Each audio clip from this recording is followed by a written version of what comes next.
जय हिंद दोस्तों, स्वागत है आपका अपने चैनल डिटेल में के अंदर। आज हम पॉलिटिकल साइंस की जो हमारी सीरीज चल रही है, political science Indian political thought, उसमें जो हमने टॉपिक को शुरू किया था मनु। किसी किसी बुक के अंदर ये मनु के नाम से भी है और किसी किसी बुक के अंदर ये मनुस्मृति के नाम से भी है। तो उसका हम पार्ट 5 डिस्कस करने वाले। पार्ट 4 तक जो है वो हमने डिस्कस कर चुका है। हम पहले वाली वीडियोस के अंदर डिस्कस कर चुके हैं और जिन्होंने वो पहली वाली वीडियोस नहीं देखी है वो उस वीडियोस को ज़रूर देखें, ठीक है। और आगे बढ़ने से पहले यदि आपने चैनल को सब्सक्राइब नहीं किया है तो चैनल को फटाफट से सब्सक्राइब कर दीजिए। Hit the bell icon and like करिए, शेयर करिए, सब्सक्राइब करिए एंड भर भर के आप लोग कमेंट करिए, ठीक है। तो उसके अंदर जो है अभी एक पार्ट 4 में मैंने आपको एक चार्ट दिखाया था, ठीक है, इंटर स्टेट रिलेशन का। उसके अंदर हमने 6 फोल्ड पॉलिसी को डिस्कस कर लिया। हमने जो है 4 मीन्स ऑफ पॉलिसी, साम दाम दंड भेद, उसको डिस्कस कर लिया। हमने जो है जो दूत सिस्टम होता है, एम्बेसडर वाला सिस्टम, उसके अंदर एक अच्छे एम्बेसडर की क्या क्या क्वालिटीज़ है उसको भी हमने डिस्कस कर लिया। और जो एस्पिनियोज सिस्टम है, देखिए एस्पिनियोज सिस्टम के ऊपर एक अलग से वीडियो नहीं आएगी। एस्पिनियोज का मतलब होता है स्पाइस, ठीक है। स्पाइस का भी मतलब होता है डिटेक्टिव्स। डिटेक्टिव्स यानी कि जो जासूस होते हैं ना, वो तो एक राज्य के चलाने के लिए जासूस भी बहुत इम्पोर्टेंट है, ठीक है। जासूस लगा देना किसके ऊपर? आप जो आम जनता है उनके ऊपर, कि भैया यदि वो कोई रिवोल्ट करने वाली है या रिवोल्ट की सोच रही है, कोई राजा के खिलाफ कॉन्स्पिरेसी रच रहा है, तो जासूस आके राजा को बता दे, ठीक है। और जो मिनिस्टर्स है, जरूरी नहीं है हमेशा जनता को दोष हो भाई, कई बार तो मिनिस्टर्स भी कर देते हैं, तो मिनिस्टर्स के ऊपर भी क्या लगाना? स्पाइस को लगाना, ठीक है, जासूस को लगाना। और एक होता है स्पाइस के ऊपर स्पाइस को लगाना, ठीक है। दूत के ऊपर, सॉरी दूत नहीं, आपका जो जासूस है जासूस के ऊपर भी एक जासूस को लगाना, ठीक है, जो उससे ज़्यादा लॉयल हो। कई बार क्या होता है जासूस मिलकर ही जो है षड्यंत्र रच लेते हैं राजा के खिलाफ, तो इसलिए जासूस के ऊपर भी जासूस का होना जरूरी है। तो एस्पिनोज वाला जो चार्ट मैंने आपको दिखाया था पिछले वाली वीडियो में पार्ट 4 के अंदर, उसमें जो एस्पिनोज था उसके अंदर आप 3 चीज़ें लिखेंगे कि एक तो ये कि एस्पिनोज बहुत ज़रूरी है एक राज्य को चलाने के लिए। अब एस्पिनोज होने चाहिए किसके ऊपर? जनता के ऊपर, ताकि जनता को ये रिवोल्ट की भावना यदि उनके मन में आ रही है तो वो राजा को आकर बता दे। कौन? एस्पिनोज, जो जासूस है वो। दूसरा, मिनिस्टर्स के ऊपर स्पाइस लगाओ, जासूस लगाओ, ताकि यदि वो कुछ कॉन्स्पिरेसी षड्यंत्र रच रहे राजा के खिलाफ तो राजा को पता चल जाए। किसके माध्यम से? जासूस के माध्यम से। और जासूस के ऊपर भी जासूस लगाओ ताकि कोई भी जासूस जो है वो षड्यंत्र नहीं रच पाए, ठीक है। अब इस वीडियो में हम देखते हैं, अभी उस वीडियो का एक और पार्ट बचा हुआ है। एक तो एस्पिनोज है, वो मैंने आपको बता ही दिया कैसे क्या होगा। 3 पॉइंट, जनता के ऊपर, और दूसरा मिनिस्टर्स के ऊपर, तीसरा जासूस के ऊपर भी जासूस लगाना, ठीक है। और एस्पिनोज जासूस बहुत ज़रूरी है ताकि एक राजा को आसानी से ओवरटेक ना किया जाए, एक राजा अपनी पोजीशन को होल्ड करके रख सके। इस वजह से एस्पिनियोज, जासूस, स्पाइस का होना बहुत ज़्यादा ज़रूरी है, ठीक है। तो मंडल थ्योरी अभी उसमें से बची हुई है जो कि इंटर स्टेट रिलेशन की है, तो वो मैं आपको इसके बाद वाली वीडियो के अंदर बताऊंगा, ठीक है। अभी इसके अंदर अपन देखते हैं सप्तांग थ्योरी को अंदर। सप्तांग थ्योरी किसकी? मनुस्मृति की। देखिए एक सप्तांग थ्योरी है मनुस्मृति की, एक है कौटिल्य की। एक 6 फोल्ड पॉलिसी है मनुस्मृति की, एक है कौटिल्य की। तो अभी अपन मनुस्मृति के ऊपर डील करेंगे, ठीक है। तो देखिए इसमें सब ये आपको चार्ट बनाना है, लेकिन देखिए इस चार्ट में एक दिक्कत है। यहाँ पर इस चार्ट में दिक्कत ये है कि सबसे पहले नंबर पे यहाँ पर ये सप्तांग थ्योरी है, ठीक है। सप्तांग यानी कि यहाँ पर 7 अंगों की बात की जाती है स्टेट की। जो भी मैं बोलता हूँ ना, देखिए पीपीटी की एक अलग अपने से लिमिटेशंस होती है, हर चीज़ जो है वो पीपीटी के अंदर नहीं समझाई जा सकती, इसलिए जो चीज़ मैं बोल रहा हूँ उसको ध्यान से सुनिए और उसको अपने आंसर में राइट डाउन करिए, ठीक है। सप्तांग का मतलब क्या होता है? सप्तांग का मतलब होता है सप्त मतलब 7 और अंग मतलब अंग। जो राज्य के 7 अंग बताए गए हैं किसके किसके अंदर? मनुस्मृति के अंदर भी, और जो अर्थशास्त्र है कौटिल्य जी का उसके अंदर भी। लेकिन डिफरेंस है यहाँ पर। डिफरेंस क्या है? देखिए मनुस्मृति में सबसे पहले आते हैं किंग, दूसरे नंबर पे अमात्यास, ठीक है। अमात्यास का मतलब यहाँ पर क्या होता है? अमात्यास यानी कि मिनिस्टर्स। तीसरे नंबर पे यहाँ पर कौटिल्य का यदि आप पढ़ेंगे तो आएगा जनपद, और यदि मनुस्मृति का पढ़ेंगे तो आएगा दुर्ग। लेकिन यहाँ पर पीपीटी के अंदर यही मिस्टेक है, यहाँ पर तीसरे नंबर पे दुर्ग आना चाहिए, क्योंकि अपन मनुस्मृति का पढ़ रहे हैं, इसलिए तीसरे नंबर पे आता है दुर्ग। चौथे नंबर पे आएगा जनपद, ठीक है। पांचवें नंबर पे आएगा कोशा, और छठे नंबर पे आएगा आपका दंड, दंड यानी कि आर्मी, और सातवें नंबर पे आएगा आपका मित्र, मित्र यानी कि एली, ठीक है।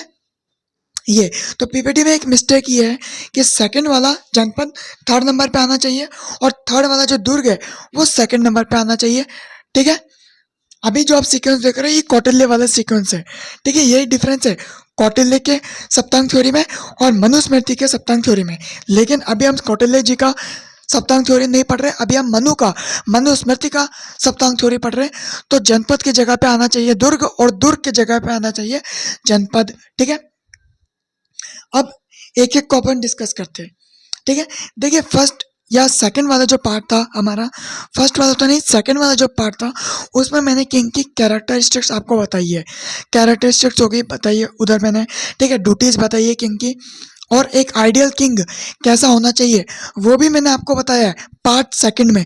तो जिन भी लोगों ने वो पार्ट नहीं देखा वो आप लोग जाइए और उस पार्ट को देखिए मेरे चैनल के ऊपर, ठीक है।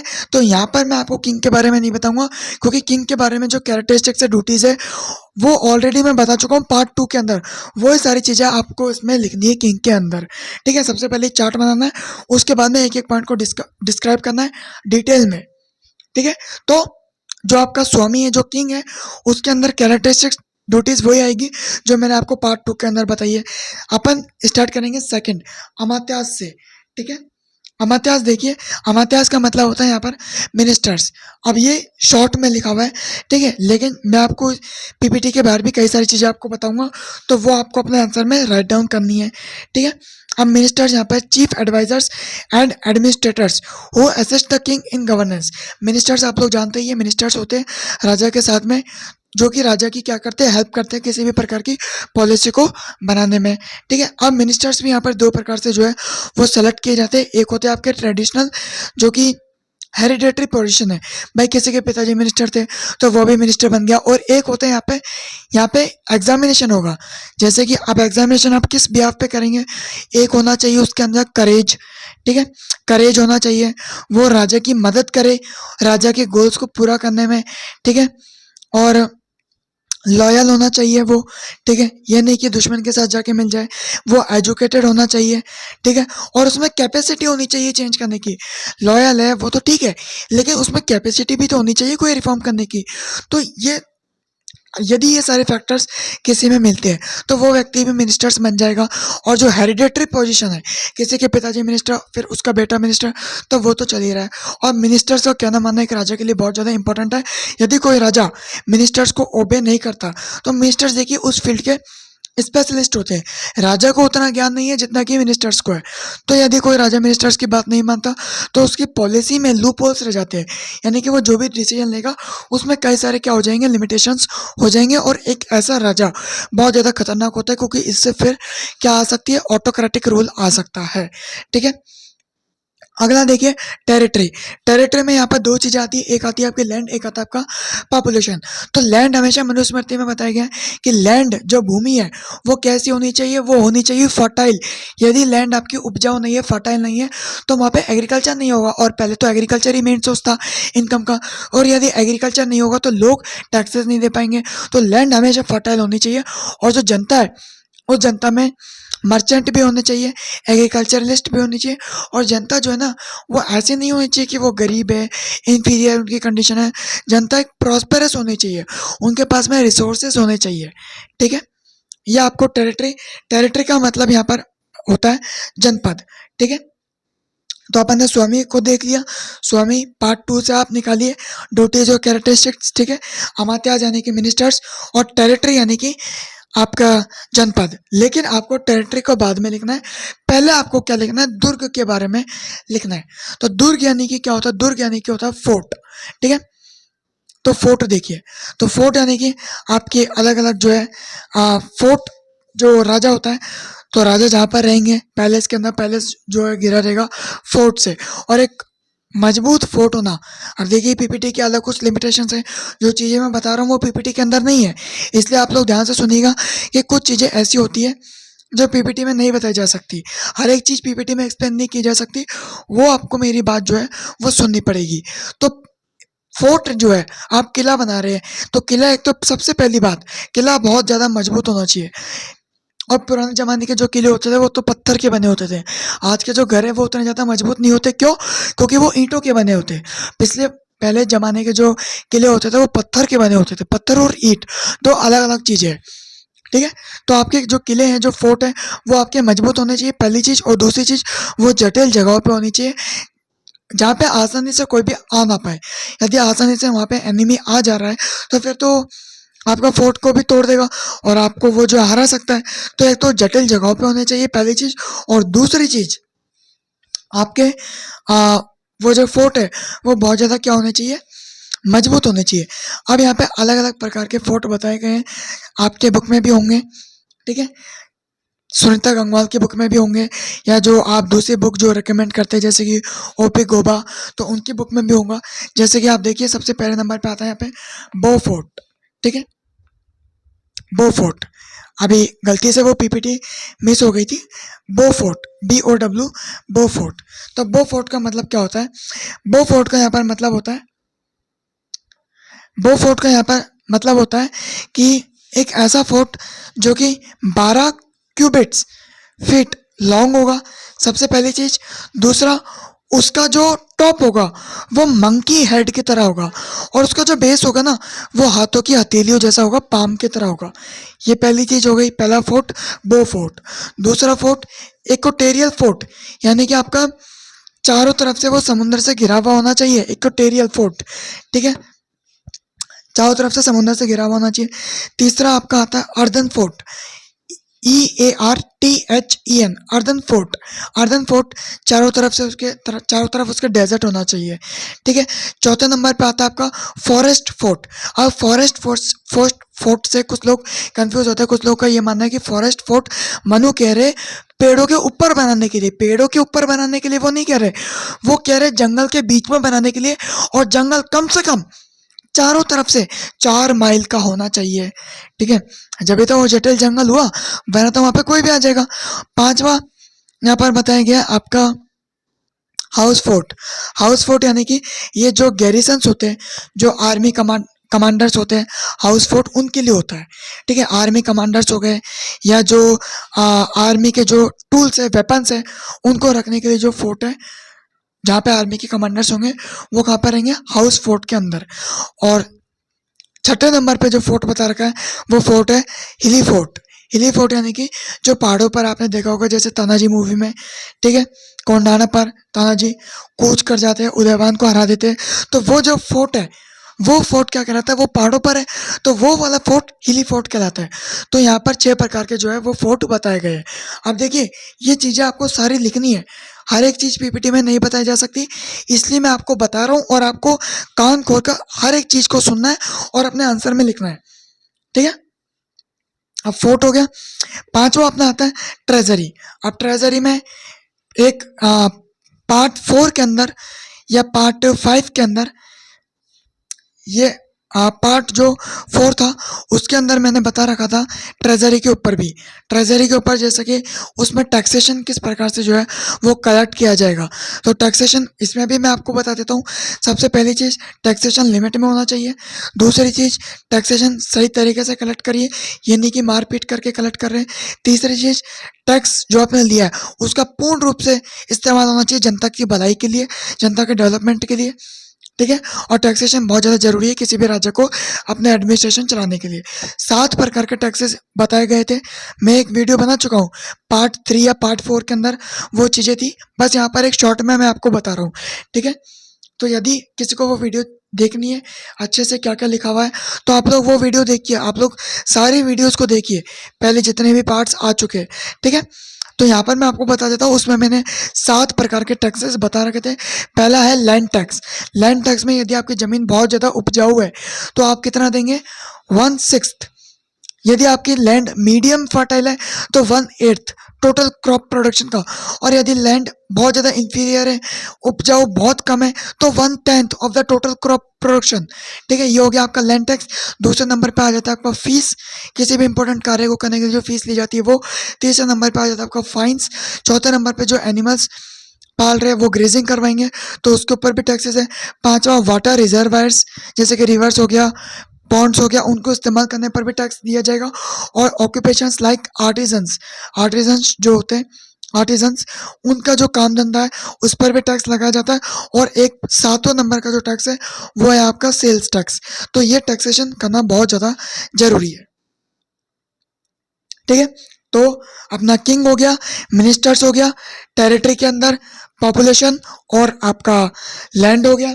इसके बाद में मैंने आपको फोर्ट बता दिए 6 प्रकार के। ट्रेजरी के अंदर एक वीडियो बनी हुई है, वो लोग आप लोग देखिए। ठीक है, पिछले कुछ पार्ट में मैं बता चुका हूँ टैक्सेशन, 7 प्रकार के टैक्सेस। अभी मैंने दोबारा से क्विक रिवीजन करवा दिया। मिलिट्री फोर्स जो है ये भी बहुत ज़्यादा जरूरी है। अब मनुस्मृति के अंदर अलग अलग प्रकार की मिलिट्री बताई गई है, जैसे कि एलिफेंट्री, जो घोड़ों पर घोड़ों पर नहीं, एलिफेंट्री का मतलब होता है जो कि हाथियों पर सवार होकर लड़ती है। वो ध्यान से नोट करिए जो जो मैं चीज़ें बता रहा हूँ आपको। ठीक है, ये सब आपको लिखना है अपने आंसर्स में। एलिफेंट्री वो जो कि हाथियों पर सवार होकर लड़ेगी, वो। दूसरा एक होती है अपनी कैवलरी, कैवलरी यानी कि रथ सेना, रथ सेना। एक होती है अपनी इन्फेंट्री, इन्फेंट्री यानी कि जो आपके पैदल सेना होती है वो वाली। एक होती है आपकी चैरियट। ठीक है, चैरियट का मतलब होता है रथ सेना, कैवलरी का मतलब होता है जो घुड़ सेना है वो वाली।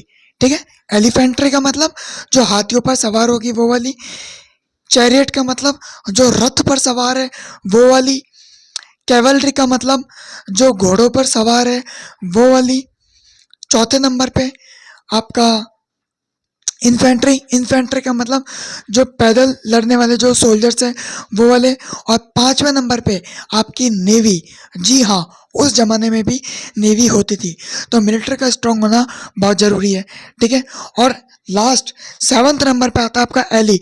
एली का मतलब होता है फ्रेंड। ठीक है, मनु का यह मानना है, मनुस्मृति में वो साफ साफ लिखते हैं कि एक कोई भी स्टेट हो वो अपने आप में आइसोलेशन में यदि वर्क कर रहा है, आइसोलेशन मतलब अकेले यदि वो वर्क कर रहा है, किसी से कोई भी ट्रेड रिलेशन नहीं, किसी से कोई भी प्रकार का रिलेशन नहीं है, तो वो राज्य ज़्यादा दिन तक टिक नहीं पाएगा। ठीक है, उसके कई ज़्यादा दुश्मन हो जाएंगे। और एक राज्य इतना कैपेबल नहीं होता कि वो सोसाइटी के हर एक फील्ड को ग्रो कर ले, इसलिए उसको एक सच्चा लॉयल एली, मित्र चाहिए ही चाहिए। ठीक है, बस शर्त ये कि मित्र वो लॉयल होना चाहिए। अब मित्र बनाने का भी यहाँ पर एक जुगाड़ बताते हैं मनु। वो क्या बोलते हैं, जब भी आप किसी के साथ में युद्ध यदि करते हैं, पहली बात तो ये कि आपको युद्ध आगे से नहीं करना, आपको हमेशा डिफेंड करना है। और यदि कोई आगे से युद्ध कर रहा है तो आप बचाव में उसके साथ में युद्ध करिए। ठीक है, बचाव में आप युद्ध कर सकते हैं। और युद्ध में यदि आपने उसको हरा दिया तो 3 चीज़ें होती है अब, या तो आप पैसा लीजिए, या आप ज़मीन लीजिए, या फिर उसको आप दोस्त बनाइए। तो कौटिल्य यहाँ पर क्या कहते हैं, कौटिल्य का यह मानना है पैसा भी ले लो, ज़मीन भी ले लो, और उसको दोस्त मत बनाओ, उसको मार दो, क्योंकि वो आपका दोस्त नहीं, अब आपका दुश्मन बन गया। अगली बार यदि आएगा तो दुगनी ताकत के साथ आएगा। लेकिन मनु यहाँ पर ये बोलते हैं पैसा भी मत लो, पैसा उसका उसके पास रहने दो, लैंड भी मत लो, बस उसको अपना क्या बना लो, दोस्त बना लो अच्छा सा। ठीक है, मुसीबत के समय वही आपका सबसे बड़ा दोस्त होगा, क्योंकि वो ये बात जानता है कि आपने उसकी जान को बख्शा था और अब आपको उसकी ज़रूरत है, तो उससे ज़्यादा लॉयल दोस्त और कोई भी नहीं होगा। ये मनुस्मृति का मानना है, ये मनु का मानना है। और कौटिल्य का जो पॉइंट ऑफ व्यू है कि लैंड भी ले लो, पैसा भी ले लो और मार भी दो, तो वो अलग चीज़ है। वो जब अपन कौटिल्य को पढ़ेंगे तब अपन डिस्कस करेंगे। ठीक है, तो मैंने आपको पूरी पीपीटी पढ़ा दी है। अभी 2 पार्ट आना बाकी है। एक के अंदर मैं आपको मंडल थ्योरी बताऊंगा, क्योंकि मंडल थ्योरी हमारी रह गई। इंटर स्टेट रिलेशन का जो चार्ट आपने देखा था पिछली वाली वीडियो के अंदर, उसके अंदर एक मंडल थ्योरी भी थी, तो मंडल थ्योरी एक रह गई। और एक आपका रह गया कॉन्सेप्ट ऑफ धर्मा एंड दंड। ठीक है, तो उसको भी एक बनाएंगे वीडियो। ठीक है, लेकिन आज के लिए बस इतना ही। आज जितना मैंने आपको पढ़ाया ये पूरी सप्तांग थ्योरी थी। ठीक है, इसको आप लोग रिवाइज करिए। और वो जो चीज़ है, एक में धर्मा एंड दंड और एक में आपका मंडल थ्योरी, वो आने वाले 2 पार्ट में मैं आपको बताऊंगा। ठीक है, इस चार्ट को आपको बना के आना है। ध्यान में ये रखना है, ये जो चार्ट है ना, ये आपको कौटिल्य का जो सप्तांग थ्योरी है, ये उसमें फॉलो करना है। और जो अभी अपन किसका पढ़ रहे हैं, अभी अपन पढ़ रहे हैं मनुस्मृति का। तो पहले नंबर पे किंग, दूसरे नंबर पे अमात्य, तीसरे नंबर पे आएगा दुर्ग, चौथे नंबर पे आएगा जनपद, पांचवें नंबर पे कोशा, छठे नंबर पे दंड और सातवें नंबर पे मित्र। एक्सप्लेन करते समय भी किंग, मिनिस्टर, तीसरे नंबर पे दुर्ग, चौथे नंबर पे आएगी टेरिटरी, पांचवें नंबर पे ट्रेजरी, छठे नंबर पे मिलिट्री और सातवें नंबर पे आपका एली। दंड का मतलब मिलिट्री होता है। ठीक है, और ब्रैकेट में, इन सभी के ब्रैकेट में ये जो ओरिजिनल वर्ड्स है ये आपको लिखना है। ठीक है, यदि आपको वीडियो पसंद आई तो चैनल को आप सब्सक्राइब करिए, ज़्यादा से ज़्यादा शेयर करिए, कमेंट करिए, लाइक करिए। आपका दिन शुभ हो। Thanking you.